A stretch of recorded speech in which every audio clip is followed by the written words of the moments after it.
อยากกอดคือฮอดคนอยู่สวรรค์คุณหมอพอเฮาผูกพันนับวันตั้งแต่จากลาพอยิ้มภาพทรงจำถ้อยคำเพิ่นเว้าเพิ่นว่าเคียงคู่คุณเล็กนิพา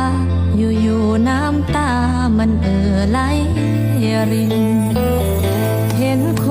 อยู่วันที่พ่อห่วงกันหักลาพ่อวิทย์คนลงคนตายก็ได้ยาเพิ่นมากินแม่นยี่ห้อของไผ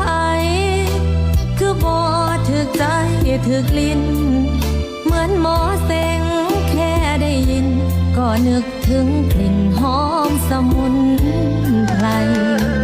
ขอบคุณพ่อหมอเซ็ง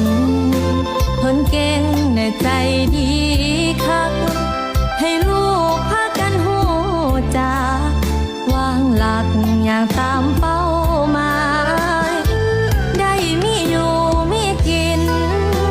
บ่สิ้นความดีล้นหลายคุณพ่อหมอเซ็งชัดชัยสิอยู่ในใจเฮาไปสู่กาลมองพ่อนั่งคอยคนร้อยพันหมื่นมาหา